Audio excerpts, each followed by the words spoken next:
हो जाएंगे। समझ में आ रहा है आपको?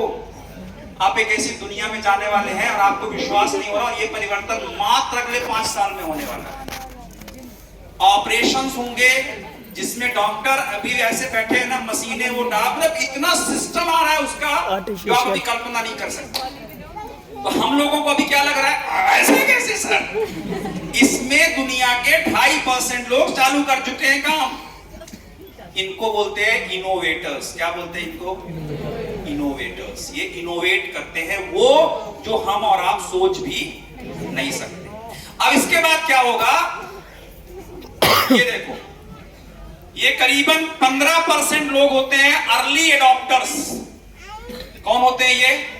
Early adapter. अब जैसे मान लो आपने कहा वर्चुअल रियलिटी नहीं हो सकती, लेकिन अगर कोई डॉक्टर ऐसा इलाज करना जबलपुर में चालू करेगा तो कुछ लोग बोलेंगे चलो चल के एक बार देखते हैं लीवर में घुस पाता है कि नहीं। मान लो उसने घुस के ठंग लीवर ठीक कर दिया, आप क्या करोगे? आप बाहर निकलो, साला घुस गया पे निकल भी आया। बात सही है कि नहीं? जैसे ही आप बताओगे तो पूरे कॉलोनी के लोग भाग के जाएंगे। राइट और रॉन्ग? उसको बोलते हैं अर्ली मेजॉरिटी। पहले क्या हुआ? अर्ली एडॉप्टर्स, फिर क्या हुआ? Early majority. पहले जब ऑनलाइन बैंकिंग आई तो लोग डरते थे ना, यस और नो? तो इनोवेटर्स ने खोजा, फिर कुछ लोगों ने किया। अब हमारा फल वाला, सब्जी वाला, दूध वाला, जितने भर हो सबके पास वो QR कोड रहता है, आप वहां पे जाकर पे करते हैं। ये होता है, ये पॉसिबल है। 10 रुपया से लेकर 10 लाख तक जो भी करना है आप कर लेते हैं। राइट और रॉन्ग? फिर उसके बाद लेट मेजॉरिटी। लेट मेजॉरिटी कौन है पता है? जो आज के जमाने में आपसे पूछता है ये व्हाट्सएप क्या होता है भाई। अच्छा कोई पूछता है ना, आप कितना आश्चर्य से उसको देखते हैं। इनको बोलते हैं लेट मेजॉरिटी, जिनको बहुत बात। जैसे कुछ लोग आज भी STD PCO की दुकान खोल ले। सुना है ना STD PCO? एक टाइम पे बिजनेस था ये, आज ये आउटडेटेड चीज है। और उसके बाद लेगार्ड्स, ये वो लोग होते हैं जो जिंदगी में कभी कुछ नहीं कर पाते, क्या हमेशा लेट ही रहते हैं। अब ये सारी बात मैं आपको यहां क्यों बता रहा हूं? ये इसलिए बता रहा हूं कि नेटवर्क मार्केटिंग जब 1996 में 96-95 में इंडिया में धीरे धीरे पैदा होना शुरू हुआ, 96 से 97 से, तब केवल ये बात समझ में आ रही थी कुछ लोगों को, लाखों में किसी एक को। जब मैंने चालू किया, पता है, खानदान के लोग ऐसे देख रहे, क्या कर रहे, जुड़ गए, अब जोड़ दोगे। फिर तुम जिसको जोड़ दोगे वो भी जोड़ देगा, फिर तुम जिसे जोड़ोगे वो जिसे जोड़ेगा वो भी जोड़ेगा। तो जब सब लोग जोड़ दोगे, जब सब जुड़ जाएंगे, तब क्या करोगे? टेंशन होती थी, राइट? आज करते करते करते लोग लखपति बनने लगे, करोड़पति बनने लगे, वेलार आने लगी, मर्सिडीज आने लगी, BMW आने लगी। आज हर शहर में नेटवर्क मार्केटिंग से लोग ग्रो कर रहे हैं, टैक्स भर रहे हैं, GST दे रहे हैं, इनकम टैक्स दे रहे हैं, सब कुछ दे रहे हैं। यस और नो? सरकार ने भारत में नियम बना दिया नेटवर्क मार्केटिंग के ऊपर। मतलब कुछ तो बात है। अभी ये बिजनेस पहुंच गया है अर्ली एडॉप्टर्स। किसमें? Early adopters. अगले 5 साल में नेटवर्क मार्केटिंग पहुंच जाएगा अर्ली मेजॉरिटी में। पहुंच जाएगा अर्ली मेजॉरिटी में, जहां जैसे आज सब फेसबुक व्हाट्सएप कर रहे हैं ना, सब फेसबुक व्हाट्सएप कर रहे हैं, ठीक उसी तरह से आपके बगल वाला, आपके जीजा जी, आपके पड़ोसी, आपके दोस्त, सब लोग किसी ना किसी तरह से नेटवर्क मार्केटिंग का हिस्सा होंगे। ये कितने दिन में होने वाला है? अगले 5 साल में। अब आप क्या चाहोगे? आप जुड़ के उनको जोड़ो कि वो जुड़ के आपको जोड़े? क्या चाहोगे? अगर आप जुड़ के उनको जोड़े तो प्रॉफिट आपको होगा, और अगर वो जुड़ के आपको जोड़े तो प्रॉफिट उनको होगा। आप क्या चाहते हो? आप उनको जोड़ो तो आपको क्या करना पड़ेगा? पहले आपको आज शुरू करना पड़ेगा काम। यस और नो? अभी आप ये बिजनेस को समझो, ये 2.5% से ये 13% में आया, अभी अर्ली मेजॉरिटी में नहीं गया है। अर्ली मेजॉरिटी में अगले 5 साल में अब जाने वाला है। बहुत तेजी से बढ़ने वाला ये बिजनेस। आप करोगे तो भी बढ़ेगा, नहीं करोगे तो भी बढ़ेगा। अब मैं आपको एक कहानी सुनाना चाहता हूं, फिर आप पूरी बात समझ जाओगे मैं कहना क्या चाहता हूं। सुनोगे कहानी? ध्यान से सुनो। एक बार एक बहुत पहुंचे हुए सिद्ध महात्मा थे। उनके बारे में एक बात कही जाती थी कि वो जो भी कह देते थे वो सत्य हो जाता था। समझ गए? तो उस राज्य के राजा को ये बात पता चली। राजा ने कहा ले आओ महात्मा जी को। महात्मा जी को ले गए। राजा ने कहा मैंने आपके बारे में सुना है कि आप जो भी कह देते हैं वो सत्य हो जाता है। बोले हो गया राजन, अब ठीक है, ऐसा होता तो है वैसे।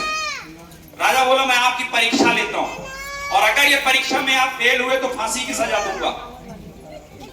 महात्मा बोले कोई बात नहीं। राजा बोले आप मेरे बारे में एक बात आज बोलिए जो सच होनी चाहिए। राजा ने लगा बोल के दिखाओ, मैं इसका उल्टा ही करूंगा और तुमको फांसी तो दूंगा। महात्मा जी ने कहा क्या बोलूं मैं आपके बारे में? चलिए मैं ये बोल देता हूं कि आज रात तक में, या ऐसे कह लीजिए कि आज रात के खाने में आप हलवा खाएंगे। राजा बोला नहीं खाऊंगा। तो बोला अब आप, मैं बोल दिया खाएंगे, हो गया। आपको मन है खाइएगा, नहीं मन है मत खाइएगा। राजा सैनिकों को बोला इसको बांधो, महात्मा को बांध के रखो, क्योंकि हलवा तो खाने वाला मैं नहीं, ये तो मेरी चॉइस है। राजा सोचने लगे यार हलवा मुझे खिला कौन सकता है। अब भाई सब बोले है ये भी पहुंचा हुआ महात्मा, मैं राजा हूं, बोल तो दिया नहीं खाऊंगा, लेकिन साला ये भी तो पहुंचा हुआ आदमी, ये बोला है तो कुछ तो बात होगी।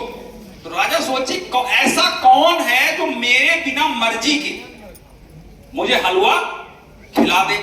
बोले ये काम केवल रानी कर सकती है। पति लोग बोल रहे होंगे ये बात सही है ना, हमारी बिना मर्जी के कोई एक ही है जो हमसे घर में कोई काम करवा सकता है, राइट। तो राजा बोले एक काम करता हूं, मैं राज्य से चला जाता हूं दूर। तो राजा ने अपना वस्त्र वगैरह बदला, एक नॉर्मल आदमी का वस्त्र पहन लिया, राजा का मुकुट उकुट सब त्याग दिया। बोले आज मैं ना यहां आऊंगा ही नहीं, तो हलवा खिलाएंगे कैसे? तो वो कपड़ा अपना नॉर्मल पहन के चले गए जंगल में। जंगल में एक पेड़ के ऊपर जाके बैठ गए। बोले जब मैं कल सुबह जाऊंगा इस महात्मा की बताता हूं। अब क्या हुआ, जहां वो जंगल में गए उसके बगल में एक गांव था, तो वहां बारात आने वाली थी, पूरा इंतजाम हो गया था शादी का। अचानक उस बारात में डाकुओं ने हमला कर दिया। डाकुओं ने हमला किया, सारे बाराती भाग गए, घर वाले भाग गए, डाकुओं ने सोना चांदी पैसा सब लूटा। जब लौटने लगे तो डाकुओं का सरदार बोलता है यार सब कुछ ठीक अपन ने लूट लिया, खाना एकदम गरम गरम लगा, खाना क्यों छोड़े? बोले हाँ सरदार खाते हैं। जैसे प्लेट उठाया सरदार ने कहा रुको, ये साले भाग तो गए हैं लेकिन हो सकता है खाने किसी आइटम में जहर डाल के चले गए। अब राजा को खिलवाएंगे। तो बोले पता कैसे चलेगा कि जहर डाला है कि नहीं? अब राजा को खिलवाएंगे। तो सरदार बोला आस पड़ोस में छान मारो, अगर इनका कोई एक भी आदमी मिल जाए तो उसको ले आओ, पहले उसको खाना खिलाएंगे, अगर वो नहीं मरा तब फिर अपन लोग खाएंगे। बोले ठीक है सरदार। वो लोग ढूंढने गए तो वहां कौन मिलेगा, तो राजा को उन्होंने पेड़ से उतारा। बोले चल तू इसी गांव का है।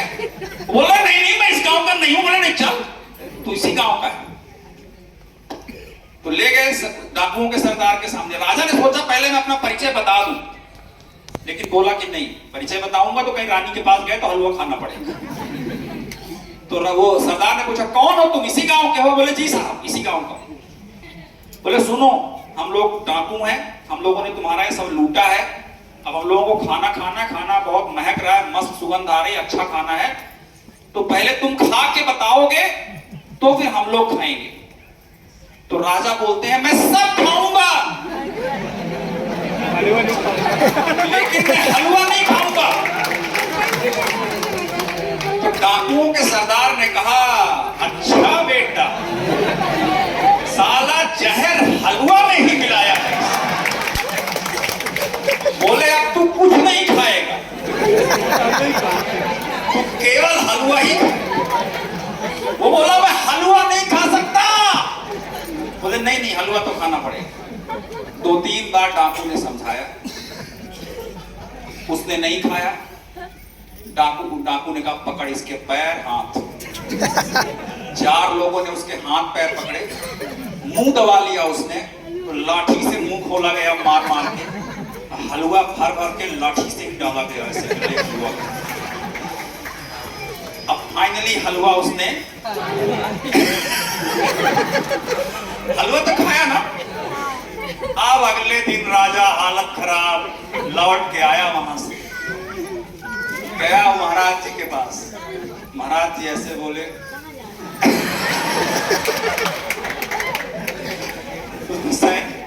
पैरों में गिर गया वो राजा। बोला इनको छोड़ो। तुरंत क्षमा प्रार्थी हुआ और उसने कहा महाराज कल बहुत मारे डाकू लोग। तो महात्मा जी ने क्या कहा ध्यान से सुनना, बगल वाले को बोलो ध्यान से सुन। महात्मा ने राजा से कहा राजन मैंने तो आपको कल ही कहा था कि आप घर ही में हलवा खा लेते।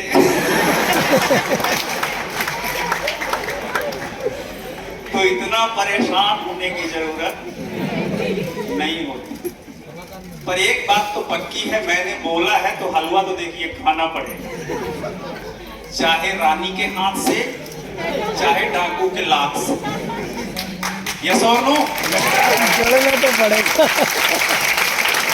तो आज से 10 साल पहले जिन्होंने कहा था मैं फेसबुक नहीं चलाऊंगा, मैं ऑनलाइन पेमेंट नहीं करूंगा, मैं ऐसा नहीं करूंगा, मैं वैसा नहीं करूंगा, आज सबको करना पड़ रहा है ना।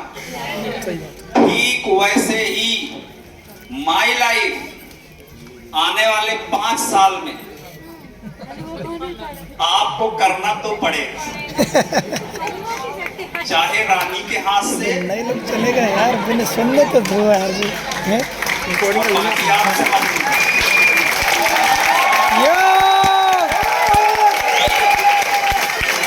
करना तो पड़ेगा। आज आप सुन लिए हो, अब मान लो कुछ लोग बोलेंगे हम नहीं करेंगे। अब मान लो 5 दिन बाद आपके बगल वाला बोलता है अंकल क्या हुआ? बोले मैं जय माई लाइफ। आप बोलोगे साला ये तो मतलब इसके पहले सुना था, मैंने नहीं किया। फिर उसका चेक आएगा, फिर उसका सम्मान होगा, फिर वो आपको खुद बुलाने जाएगा प्रोग्राम में, तब भी नहीं मानोगे तो कार लेगा, फिर ढोल नगाड़े बजवाएगा। देख रहा हूँ गाड़ा वाला में। तो आपको जलन होगी कि नहीं? बुरा लगेगा कि नहीं? सर ठोकोगे कि नहीं? अरे यार ये मैं क्यों ऐसा कर रहा हूं? और शुरू करने में करना क्या है? शुरू करने में करना क्या है? कुछ प्रोडक्ट की खरीदारी, वो तो आप करोगे ही करोगे। यस और नो? अब सोचो आपके पूरे मोहल्ले के लोग माई लाइफ में जुड़ गए, आप अकेले बचे, सब 95 पी के कुल्ला कर रहे हैं। तो हो ही रहा है। देखो आपका नगर कितने लोग हैं, मैं घाटा तो अंतिम फिर आप क्या करोगे? क्या करोगे? आप भी जुड़ोगे। आपको पता है संजय के कई रिश्तेदार हैं जो संजय सर ने जब काम चालू किया था तो उन लोगों ने कहा था क्या है ये, ऐसा है वैसा है। आज जब वो 1 करोड़ की गाड़ी में चलता है ना तो नौकरी छोड़ छोड़ के आ रहे हैं, बोले जय माई लाइफ। बस हलवा खाने में देर कर दिए हो। ये सर नो, थोड़ा पहले खा लेते तो फायदा ज्यादा होता। बात समझ में आ रही कि नहीं? तो पहले तो उन लोगों को बोल रहा हूं जो भी माई लाइफ में नहीं जुड़े, जुड़ जाओ रानी के हाथ से, प्रोडक्ट ले लो, खरीद लो, मस्त एंजॉय करो। दूसरा उनको जो भी जुड़े हुए हैं तो इस बिजनेस को पूरी आत्मा से करो। लोग तो जुड़ेंगे ही, या तो आपसे या किसी और से। मैं खुद और जो नहीं जुड़ते जब आपको कोई किसी बोले ना कि मैं नहीं जुड़ूंगा, तो आप उसको ऐसे देख के बोलना, देखो ये तो संभव है नहीं, बस महल में खाओगे कि जंगल में, बस इसका अंतर। हलवा तो खाना पड़ेगा।